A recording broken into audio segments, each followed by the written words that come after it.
powerful. Thank you. When Douglas gave that speech, there were over 400 people in his audience. A few hours ago, when I gave it, there was a busload of nearly 50 students. That's all? Have you seen this magnificent, beautiful theater building? I had to go through it to get to your dressing room. Well, there's 1,500 seats in this theater. The decor in this building is the original handiwork of some master craftsman. The chandelier is over 100 years old with 50 light bulbs in it. This is a great building. It's a miracle that this old movie palace is still standing. You know, there used to be first-run movies shown in this theater in old days. That was one great movie theater here in this city. Sometimes there were live shows on the stage, magic acts and vaudeville acts, right on that stage out there. They would show a movie, and then the lights would come up, and a vaudeville show would take place. Now, every Sunday, there's church service, and every seat in this theater fills up. In the daytime, I perform for school kids, giving them some black history. If I'm lucky, I get 50 students.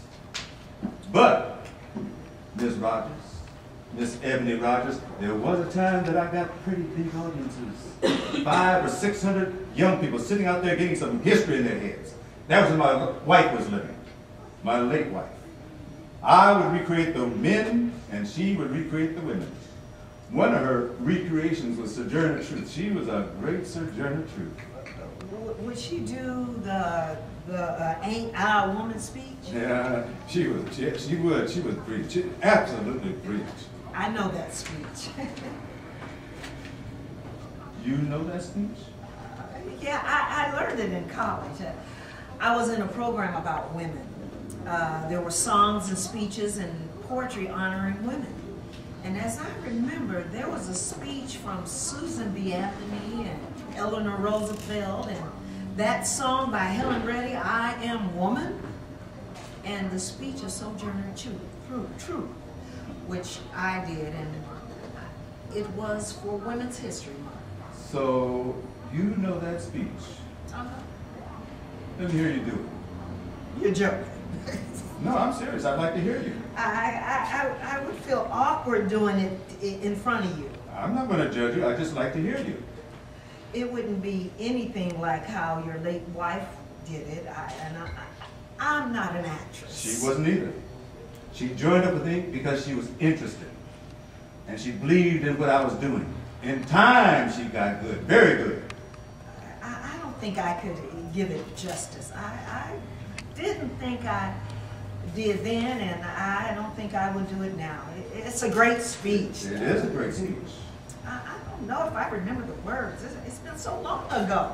Let me tell you about the memory. The memory is your whole being. That's who we are. It's a storage box of every thought and every experience we've ever had. Everything about us.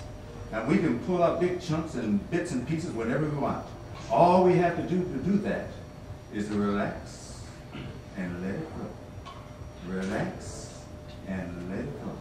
Relax and let it flow. Relax and let it flow. Relax. Let it flow. Okay. Okay. Here it goes.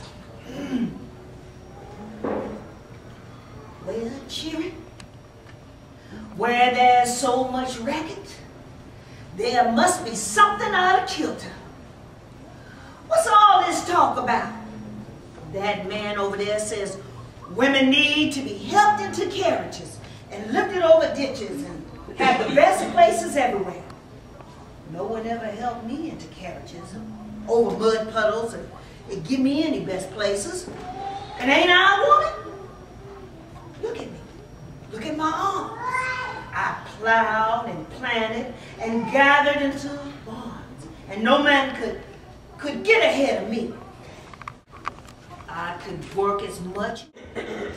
The activists before the House Un-American Activities Committee.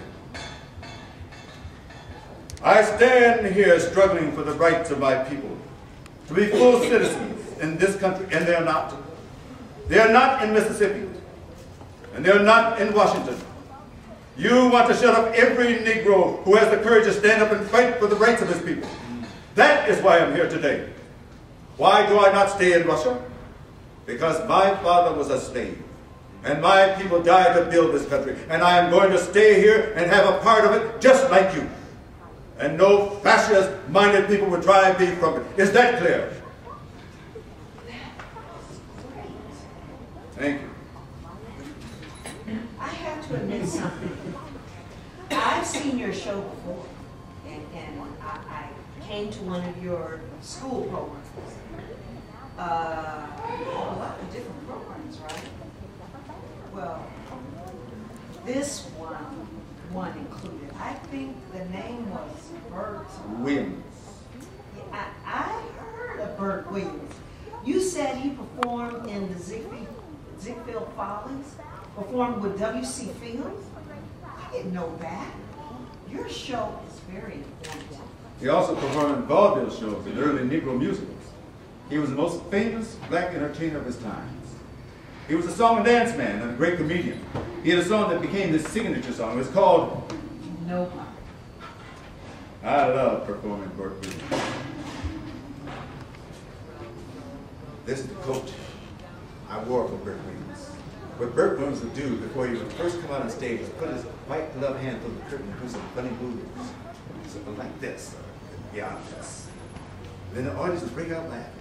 After 3 or 4 minutes of this, he'd come out on stage to a thunderous applause and sing his signature song. When life seems full of clouds and rain, and I am full of nothing but pain, who soothes my thumping, bumping brain? Nobody. When winter comes with snow and sleet, and me with hunger and cold feet, who says here's something good and hot and tasty to eat? Nobody.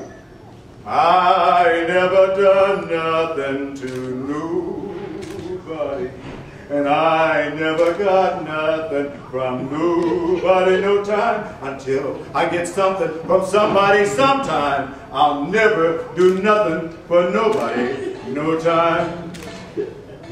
When summer comes all cool and clear, and friends see me drawing near, who says come in and have a beer? Nobody. Nobody. When I was in that railroad wreck and thought I'd cashed in my last check, who took that engine off my neck? Nobody.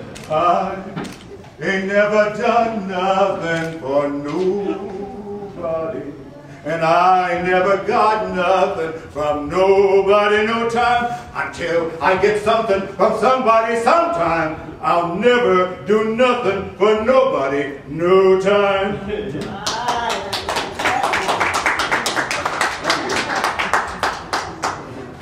When I saw your show, I thought it was fantastic.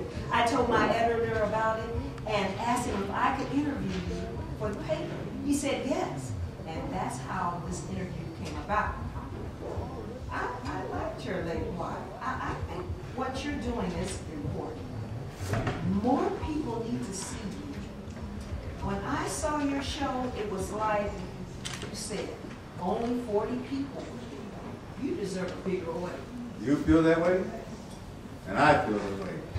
But there's a lot of people who don't. Maybe you should create a different kind of show. Maybe you should reinvent yourself. Maybe you should include other historical figures who are not black. What do you mean? Create a multicultural show? Like what? What's wrong with creating Gandhi?